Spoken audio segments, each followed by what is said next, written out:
आनंदम प्रणाम।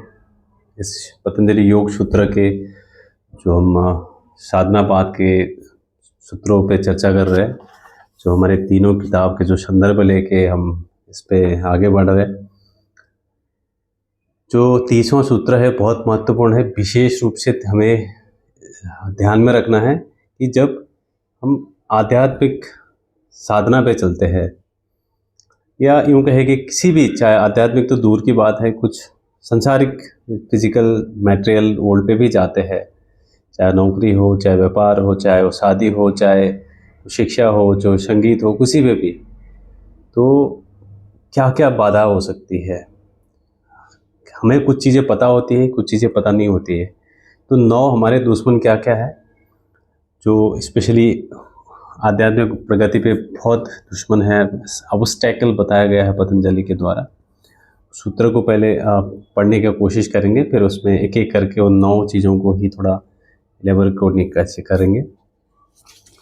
सूत्र कहता है कि व्याधि स्थान संशय प्रमाद आलस्य विरक्ति भ्रांत दर्शना लब्ध भूमिक तत्वानि स्थितत्वानि चित्त विक्षेपास्तेहंतराया। अब इस पे एक एक करके बात करते हैं कि व्याधि क्या है। सबसे पहला जो पतंजलि हमें बता रहे हैं कि व्याधि, नॉर्मल भाषा में व्याधि मतलब बीमारी होती है। अब कुछ भी करने के लिए स्वास्थ्य होना ज़रूरी है।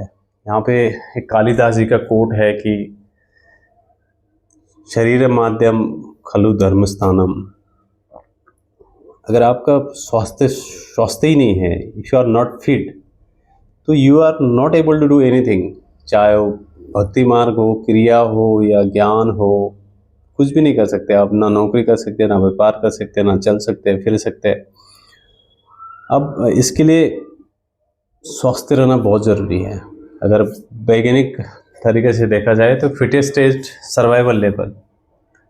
तो जो कमज़ोर होता है उसको खा लेते हैं, जो बीमार होता है उसके लिए कोई जगह नहीं होती। आपने देखा होगा कि पूरे संसार भर में एक समय पे एक बंदा, एक पार्टी का नेता बहुत बलवान था, शक्तिशाली था, बस कुछ समय के बाद उसका कोई अस्तित्व तो नहीं है, कोई पूछने वाला नहीं, चाय भी पानी भी, या जो उसके सामने हज़ारों लोग सर झुका देते, आज उसके सामने कोई नहीं है। तो सबसे पहले आपका हेल्दी रहना ज़रूरी है। तो 50-60 साल में शुरू नहीं करना है आध्यात्मिक मार्ग जो हमारे यहाँ पे बताया जाता है। आपको आध्यात्मिक मार्ग तब शुरू करना चाहिए जब आप स्वस्थ हो, वो सही समय है। अगर आप कुछ व्याधि है आपके शरीर में या मन में, जो आदि और व्याधि की व्याख्या है, तो सबसे पहले हठयोग का उपयोग करके, आसन प्राणायाम करके, क्रियाएं करके उसको स्वस्थ रखना बहुत ज़रूरी है, उसको फिट रखना बहुत ज़रूरी है। उसके साथ साथ आयुर्वेद जो ऋतुचर्या और दिनचर्या की व्याख्या करी गई है, आदमी को क्या खाना चाहिए, क्या नहीं खाना चाहिए, आहार कैसा हो, विहार कैसा हो, निद्रा क्या हो, तो उस पर संयम होना ज़रूरी है। क्योंकि जो हमारे डीएनए है, जेनेटिक में हमारा कंट्रोल नहीं है, जो इन्वायरमेंटल है उसमें हमारा कंट्रोल नहीं है, लेकिन ये 3 चीज़ों पे हमारा कंट्रोल हो सकता है। आहार, विहार, खाना, लाइफस्टाइल और स्लीप। तो अगर सबसे पहले व्याधि है, सबसे पहला ऑब्स्टेकल है, रुकावट है, तो व्याधि, अगर आपके शरीर में व्याधि है तो सबसे पहले उसको ठीक करिए। स्वयं पतंजलि मुनि भी एक आयुर्वेद आचार्य थे। तो दूसरा है स्त्यान। स्त्यान का सीधा सीधा मतलब है मानसिक आलस्य। स्त्यान मतलब मानसिक, जो हमारा मन लेजीनेस रहता है, डलनेस रहता है, वही स्त्यान है। तो जो शरीर तो जैसे चलाएगा वैसे चलेगा, लेकिन उससे पहले मन साफ होना ज़रूरी है। मन में उत्साह ही नहीं है, मन में एक डिटर्मिनेशन ही नहीं है, मन में एक पावर ही नहीं है, वही स्त्यान में चला गया, डलनेस हो गया, तो कोई प्रगति नहीं होगी आगे। किसी भी कार्य को उठा के लीजिए, आप काम पे तो गए हो या व्यापार कर रहे हो, कहीं किसी से मिल रहे हो, लेकिन मन डलने से आपको जमाई आ रही है तो कुछ नहीं है। तो मुनि हमें बता रहे हैं कि ये भी एक हमारा दुश्मन है, इसको त्यागना चाहिए, इसको दृढ़ संकल्प से, दृढ़ उससे त्यागना चाहिए। तो तीसरा है संशयात्मा। पहले तो किसी भी फील्ड पे, मैं यहाँ पे दोहरा रहा हूँ, पहले तो किसी भी फील्ड पे संशय करना बेकार है। शुरुआत में होता है संशय, बिल्कुल होता है, मैं तैर पाऊँगा कि नहीं, मैं तो स्विमिंग सीख रहा हूँ, मैं संगीत सीख रहा हूँ तो गा पाऊँगा कि नहीं, नृत्य सीख रहा हूँ तो नाच पाऊँगा नहीं, या मैं डॉक्टर बन पाऊँगा ना, दैट इज़ ओके। बट जैसे जैसे आप रास्ते पे बढ़ते हैं तो आपका दृढ़ आस्था होनी चाहिए, भरोसा होना चाहिए, एक निश्चय आत्मा होना चाहिए, और संशय बिल्कुल भी नहीं आना चाहिए। और स्पेशली आध्यात्मिक मार्ग में अगर संशय आ गया, डाउट आने लगा आपके गुरु के प्रति, आपके शास्त्रों के प्रति, स्वयं के प्रति, तो कुछ प्रगति नहीं होगी। ये मेरा स्वयं का अनुभव रहा है। चाहे आप नौकरी के लिए जा रहे हो, पहले आपके मन में डाउट आ गया कि मुझे मिलेगी या नहीं मिलेगी। किसी लड़की को प्रपोज करने जा रहे हो, आप पता है कि वो मुझे भाव देगी कि नहीं देगी, या जिस मालिक के लिए काम कर रहे हो तो मालिक मुझे पगार देगा कि नहीं देगा। जिस व्यापार में आप जा रहे हो, पहले आप संशय आ गया, डाउट आ गया कि यार ये चलेगा नहीं चलेगा, तो ये बहुत बहुत बड़ी बाधा है। ये मेरा स्वयं का एग्जाम्पल है, मैंने काफ़ी बार ऐसा हुआ है। और उसके बाद एक एक्सटर्नल चीज़ें भी होती है कि आप किस लोगों को सुन रहे हो, किन लोगों को देख रहे हो, क्या आपके आंखों से, क्या आपके कानों से अंदर जा रहा है। जब आप उनको देखते हो, आप उनको सुनते हो, तो धीरे धीरे आपका मन का हैबिट पैटर्न भी ऐसा बन जाता है कि आप एक संशयात्मा बन जाते हो। आपके लिए पैटर्न बन जाता है यार, हर समय, हर चीज़ में, हर जगह पे डाउट आने शुरू हो जाता है। तो ये बहुत बड़ी बाधा है। ये पूर्ण संशय भी निवृत्त करके फिर इस मार्ग पे आना चाहिए। जो चौथा है प्रमाद। प्रमाद अगेन ये मन से है, मन से रिलेटेड है। इसका प्रमाद का मोटा मोटा मीनिंग होता है कि लापरवाही के कारण हुई गलती। एक मेरा, जिस समय हम रिकॉर्ड कर रहे हैं, आज के दिन का एक उदाहरण देता हूँ। मैं 15 दिन के लिए एक जगह पे काम पे था, कंपनी के रिलेटेड। तो जहाँ पे मुझे कंपनी ने भेजा गया था, मैंने वहाँ पे कुछ शॉपिंग करी थी और किसी के लिए गिफ्ट लेके वहाँ रखा हुआ था। अब जहाँ रखा, मैं फिर से पुरानी जहाँ पे मेरी रिपोर्टिंग थी वहाँ चला गया। अब हुआ ये कि जब मुझे कल किसी को देना था, तो आज मुझे पता चला कि वहाँ पे नहीं है वो चीज़। तो आई डोंट नो कौन लेके गया, कैसे हुआ, क्या हुआ। ये जान जान के हुआ। वो कोई भारी चीज़ नहीं थी, हार्डली कुछ 20 ग्राम भी नहीं होगी। एक टी शर्ट थी, एक वस्त्र था, जिसको मुझे किसी एक मेरे मित्र को तोहफा देना था, एक उपहार में देना था। तो आई वॉज सरप्राइज। ये प्रमाद के कारण हुआ, ये मानसिक प्रमाद के कारण हुआ। इस चीज़ से बिल्कुल भी बचना चाहिए। जैसे हमें पता है कि हम शराब पीते ठीक नहीं है, स्वास्थ्य के लिए, धन के लिए, तन के लिए, मन के लिए, कहीं से के लिए भी ठीक नहीं है, लेकिन हम पीते हैं। हमें पता है कि जुआ खेलना, गैम्बलिंग करना ठीक नहीं है, फिर भी हम खेलते हैं। हमें पता है कि झूठ बोलना ठीक नहीं है, फिर भी करते हैं। हमें पता है कि गाली गलौज करना, दूसरे को हानि पहुंचाना, चोरी करना, व्यभिचार करना ठीक नहीं है, फिर भी हम करते हैं। ये जितने भी प्रमाद के कारण है, बहुत हानि करता है, ये हमारा दुश्मन है। आध्यात्मिक मार्ग पे 1% भी नहीं आया तो खराब हो गया पूरा। तो इसको सबसे पहले त्यागना चाहिए। समझना चाहिए कि आपके ऊपर दुश्मन का अटैक हो चुका है। आपका मन ही आपको फंसाता है, हमारा मन ही हमें फंसाता है। अंदर से एक आवाज़ आती है, बट उसको समझाने के लिए तर्क देते रहता है, ये ऐसा करो, ऐसा करो, भाई कुछ नहीं होता है, थोड़ा थोड़ा लगा लो, ऐसा वैसा। तो ये बहुत वो होता है। 5वां जो है अविरति। अविरति का मतलब ज़्यादा शरीर से है, शरीर का आलस्य है। जो स्नान, जो मानसिक आलस्य था, अविरति यहाँ पे शारीरिक आलस्य की बात कर रहे हैं हमारे पतंजलि। आपका स्वास्थ्य ठीक है, मन भी ठीक है, मन आपको कमांड दे रहा है भाई कर कर कर, लेकिन आपका शरीर सहयोग नहीं कर रहा है। तो mind given proper instruction, the amazing excitement है, डिटर्मिनेशन है, विल पावर है, सब कुछ है, लेकिन जो मन है, माफ़ करना, जो शरीर है वो सपोर्ट नहीं कर रहा है बिकॉज ऑफ दिस अविरति। तो हाउ टू इसको ख़त्म कैसे करें?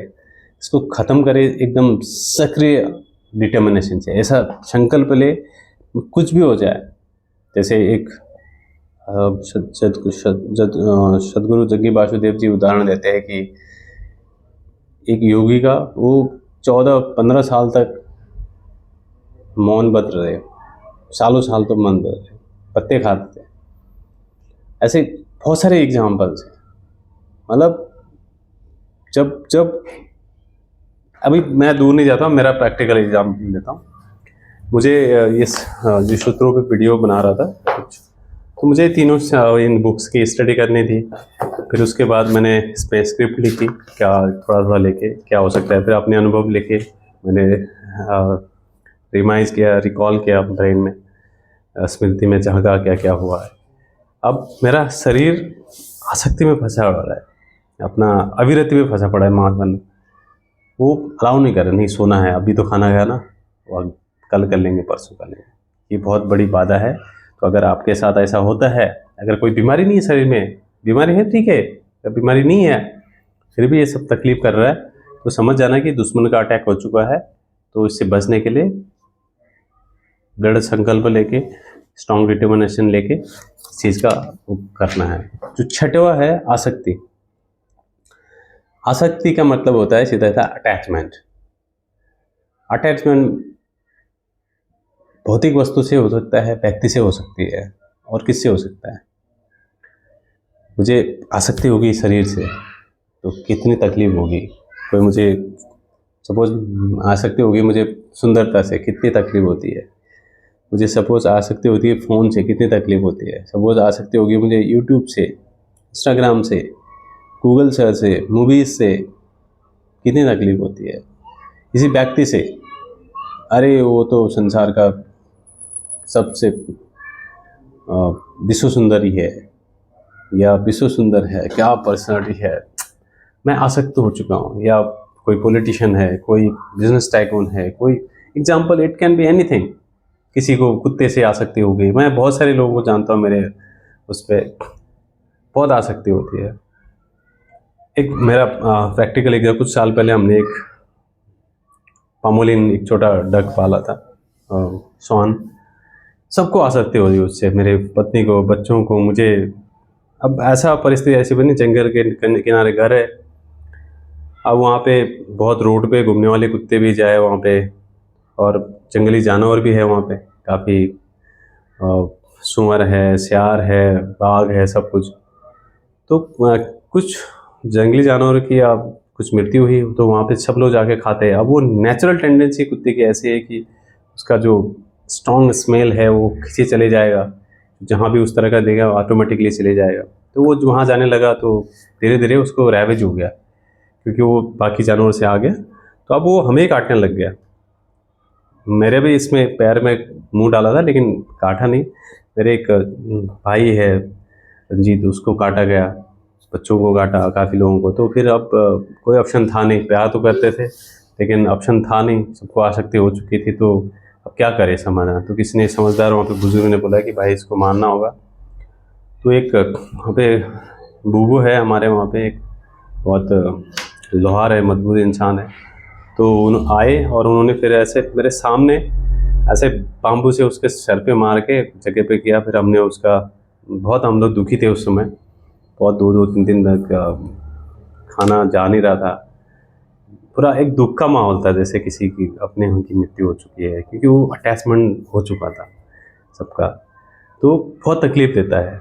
तो इसलिए समझदार लोगों ने पकड़ा नहीं है, उसको छोड़ा है, आसक्ति से दूर रहे हैं। तो इसलिए त्याग किया है, नाम भी छोड़ दिया, जात भी छोड़ दिया, देश भी छोड़ दिया। भाई ये सब कुछ बाधा है। तो आसक्ति से दृढ़ निश्चय करके साथ इसके साथ बचना चाहिए। जो 7वां है भ्रांति दर्शन। भ्रांति दर्शन मतलब फॉल्स नॉलेज। भ्रांति का मतलब होता है गलत, दर्शन का मतलब लिटरली मैंने होता है कि फिलोसॉफी। यहाँ पे जो भ्रांति दर्शन का जो इंटेंशन है वो है तत्व ज्ञान से, जो आपका रियल ज्ञान से उससे है।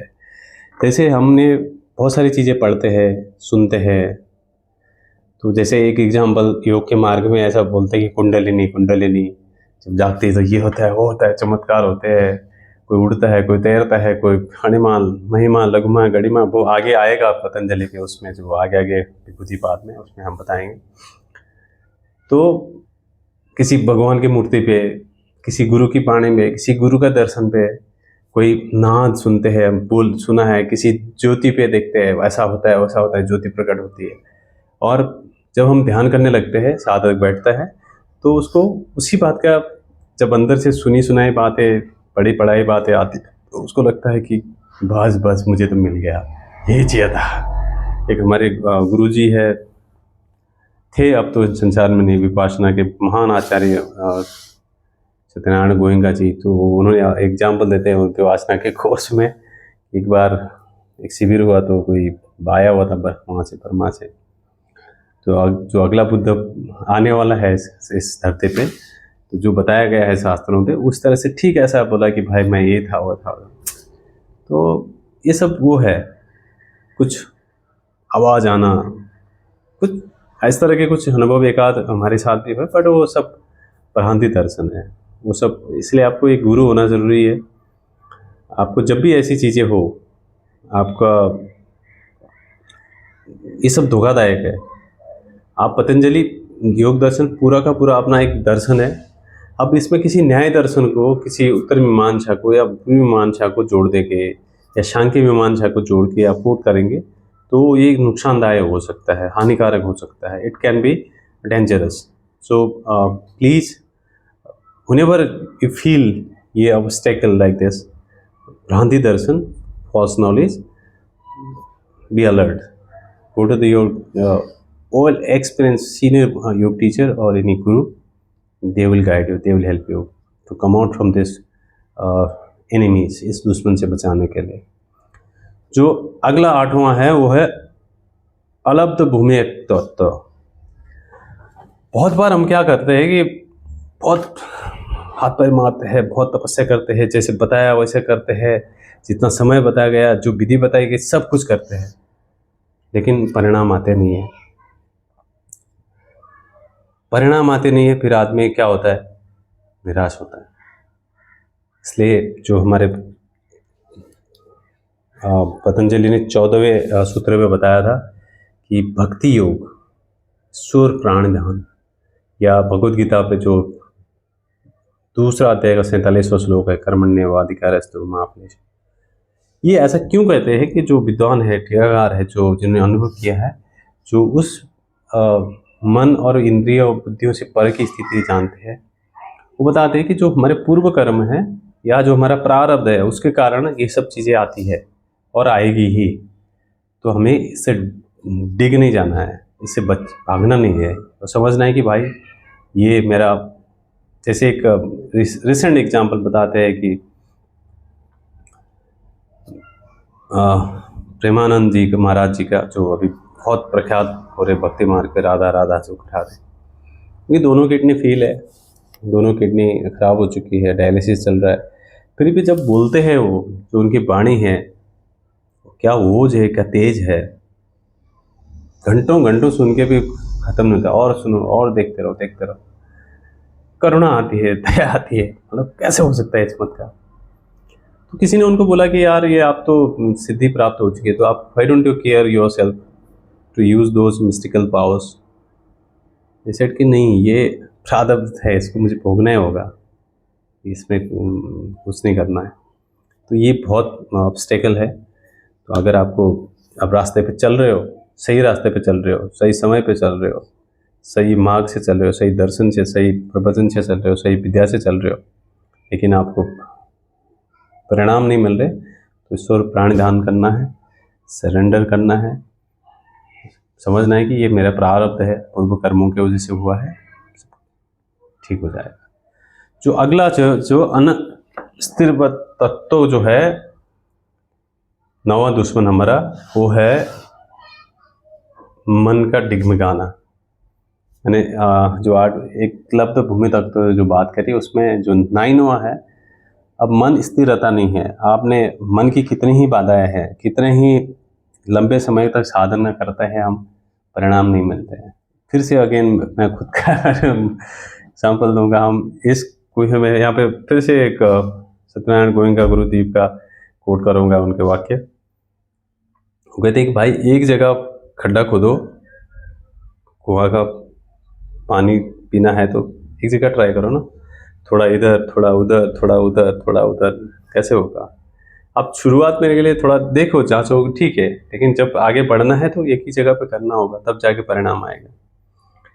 एक बहुत प्रसिद्ध राइटर है और यूट्यूब में भी काफ़ी उनके प्रवचन है, साइबम मार्ग पे है, दाना पानी करके एक है, वो उनके पॉडकास्ट में सुन रहा था। तो उनके कुछ बहुत वो बता रहे हैं कि वो 15-20 साल से वो एक ही जो गुरु मंत्र दिया था उसी पे अभ्यास चल रहा है उनका। प्रैक्टिस करनी है आपको, लंबे समय तक परिणाम मिलने के जब नहीं भी आता है तब भी आपको छोड़ना नहीं है। तो मन को डगाना नहीं है। आदमी यहाँ पे फिर छोड़ के फिर से पुराने back to the pavilion, back to the square 01 square क्या बोलते हैं उसको उससे आता है, यार कर तो रहा हूँ, हो नहीं रहा है, फिर उससे अच्छा चलो खा पी के मज़े करो, छोड़ो। इस तरह की जो भावनाएं आती है, विचार आते हैं, ये भी एक हमारा दुश्मन है, 9वां दुश्मन। अब धीरे धीरे इसको कैसे टैकल करना है, आगे आने वाले सूत्रों पे एक एक करके खुलते खुलते जाएंगे पतंजलि जी। बोलते बोलते ये वीडियो काफ़ी लंबा हो गया, बट जब दुश्मनों से लड़ना है तो हमें पता होना चाहिए कि हमारा अगला कदम क्या होगा, कैसे होगा। अगले सूत्र में मिलते हैं। धन्यवाद।